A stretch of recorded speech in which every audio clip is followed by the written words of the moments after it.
दो कन्याएं थी छोटी छोटी, बहुत ध्यान से सुनना। एक राजा की बेटी थी और एक ब्राह्मण की बेटी थी, दोनों सखा थी, आपस में मित्र थी। एक बार राजा के यहां पर एक संत का आगमन हुआ, तो संत शालिग्राम भगवान की सेवा कर रहे थे। वो दोनों कन्याएं बैठ करके देख रही थीं। दोनों के मन में भाव आया, इस संत जैसे सेवा करते हैं वैसी सेवा हमको भी मिल जाए। तो दोनों संत से कहने लगी, बाबा हमको भी सेवा दे दो, हमको भी ठाकुर जी दे दो। तो संत ने मन में विचार किया, छोटी छोटी कन्याएं, ये क्या जाने असली नकली क्या होता है। उन्होंने शालिग्राम जैसे दिखने वाले चिपटे 2 पत्थर लिए और दोनों कन्याओं को दे दिए। दोनों कन्याएं बड़ी प्रसन्न हो गईं, बोले वाह हमको ठाकुर जी मिल गए। दोनों ने गुरुजी से पूछा, गुरुजी इनका नाम क्या रखें? तो गुरुदेव ने कहा, तुमको जो प्रिय लगे वो नाम रखो इनका। तो कन्याएं जो वो बड़े चिकने से पत्थर थे, तो एक आध बार हाथ से फिसल गए। तो एक कन्या ने कहा, बोले इनका नाम रखते हैं सिलपिल्ले भगवान। कौन से भगवान? और दोनों ने अपने ठाकुर जी का नाम रख दिया सिलपिल्ले। ये कोई ऐसी कथा नहीं, भक्तमाल जी में कथा है ये। तो सिलपिल्ले भगवान, दोनों कन्याओं के सिलपिल्ले भगवान हो गए। अब दोनों कन्याओं के साथ में कैसी घटना घटी? तो जो ब्राह्मण कन्या थी, जब थोड़ी बड़ी हो गई, सिलपिल्ले भगवान की सेवा करती थी।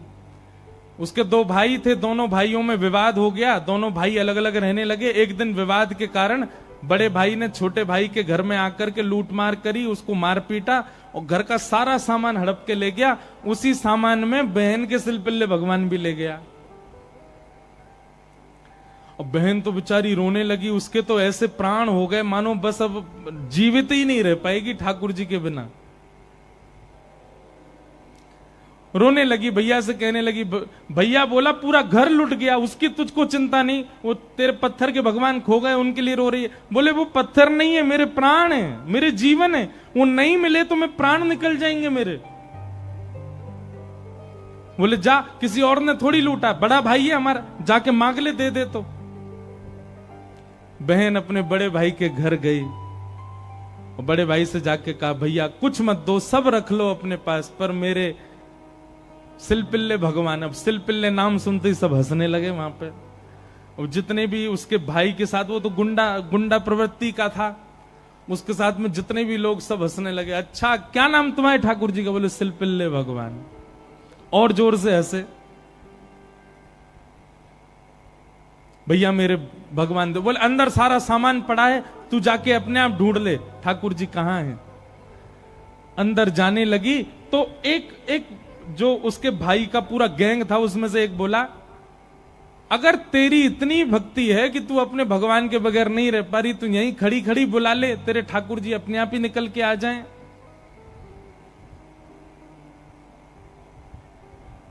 ये बात उसके प्रेम पर मानो प्रश्न चिन्ह लग गया। वह भी मन में सोचने लगी, मैं बचपन से सेवा कर रही हूं सिलपिल्ले को, कभी अपने हृदय से दूर नहीं करती, पर आज इसकी बात से मुझको ऐसा लग रहा है कि मैं तो प्रेम करती हूं, पर वो प्रेम करते हैं कि नहीं, आज उसका भी पता चल जाए।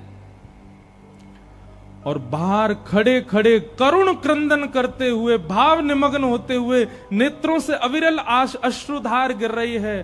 हां नाथ, हां मेरे सिलपिल्ले नाथ, मेरे पास आ जाओ। दोनों भुजा उठा करके जैसे ही रुदन करने लगी, कक्ष में से वो सामान्य सा पत्थर जिसकी वर्षों से सेवा कर रही थी, वो अपने आप उछट करके आया और उस कन्या के हृदय से आकर के लग गया। बोलो सिलपिल्ले भगवान की। और महाराज ये देख करके भाई और उसका जो पूरा गैंग था, वो सब आश्चर्यचकित हो गए। परिणाम यह हुआ कि सब लोगों ने अपनी सब सामग्री जो उसके भाई की लूट ली थी, सब इकट्ठी करके दे आए। बोले भैया हम तो ऐसी समझते थे, पर आज वास्तव में हमने भक्ति का दर्शन किया। अब राजकन्या जो थी, उसके सिलपिल्ले भगवान, उनके साथ कैसी घटना घटी? कन्या का विवाह हुआ और जिस पुरुष के साथ में विवाह हुआ वो किसी भी रूप से भक्त नहीं था, ना वो भक्त था ना उसका परिवार भक्त था। कन्या ने विवाह के लिए मना तो किया पर माता पिता नहीं माने, विवाह कर दिया। अब वो तो बस अपने सिलपिल्ले भगवान को हृदय से लगा के रहे, बोले कि मुझे पता है ये मेरा पति और ये परिवार पूरा जो है ये बिल्कुल भी भक्ति भाव इनके चित्त में नहीं है, पर नाथ बस आप मेरे साथ रहोगे तो मैं पूरा जीवन निकाल लूंगी। अब जिससे उसका ब्याह हुआ था वो तो काम क्रोध लोभ मोह सब था उसके अंदर, वो तो इसी कारण से विवाह कर रहा था, भोग वृत्ति थी उसकी। लेकिन कन्या के चित्त में यह भाव था कि भाई ये वैष्णव नहीं है, इसको तो मैं स्पर्श भी नहीं करने दूं अपना।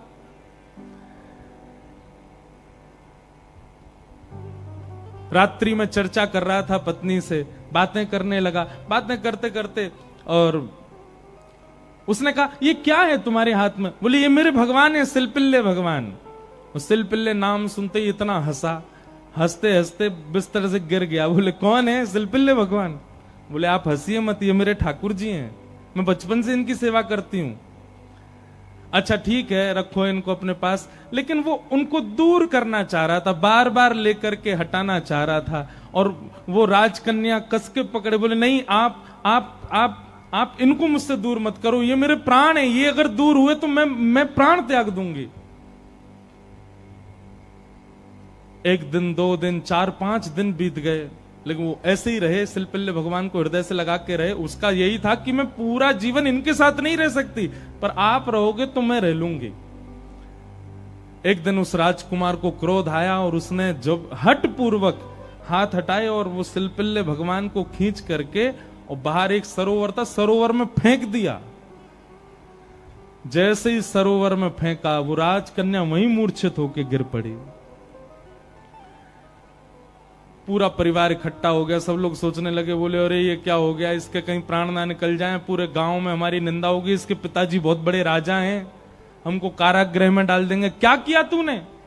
बोले कुछ नहीं, पत्थर लगाए, बैठी रहती थी, मैंने फेंक दिया तो नाटक कर रही है मूर्छा की। खूब प्रयास किया लेकिन होश में नहीं आई। जैसे तैसे होश में आई, वैद्य के बुलाने के बाद उठते ही मेरे सिलपिल्ले कहां हैं, मेरे सिलपिल्ले कहां हैं। गोताखोरों ने जाकर के पूरा सरोवर ढूंढ लिया लेकिन ठाकुर जी नहीं मिले। अंत तो गत्वा वही सरोवर के किनारे आकर के बैठ गई और रुदन करते हुए बोली, हे मेरे सिलपिल्ले नाथ, यदि मैंने वास्तव में बाल्यकाल से आपको अपना प्रियतम मान करके भेजा हो, आपकी निष्ठा से सेवा की हो, तो आप कृपा करके मेरे पास आ जाना। और यदि आप मेरे पास नहीं आए तो मैं एक क्षण और चिंतन नहीं करूंगी, तुरंत अपने प्राणों का परित्याग कर दूंगी। उसका पूरा परिवार खड़े होकर के देख रहा था। जैसे ही उसने कहा कि हे नाथ, यदि आप नहीं आए तो मैं प्राण त्याग दूंगी, ये बात कहते ही हाँ नाथ, हाँ नाथ, हाँ नाथ करुण क्रंदन करने लगी। तुरंत सरोवर में से अपने आप सिलपिल्ले भगवान निकल करके आए और उसकी छाती से आकर के लग गए।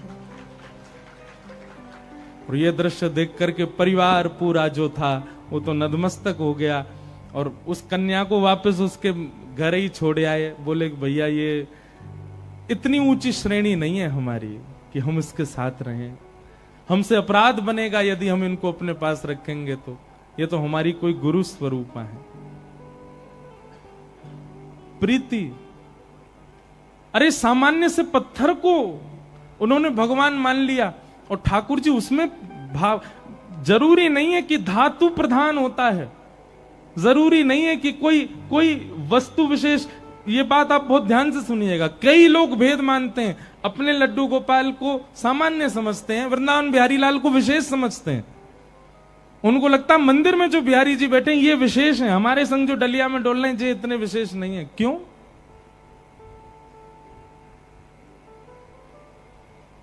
ये भेद दृष्टि मत रखो।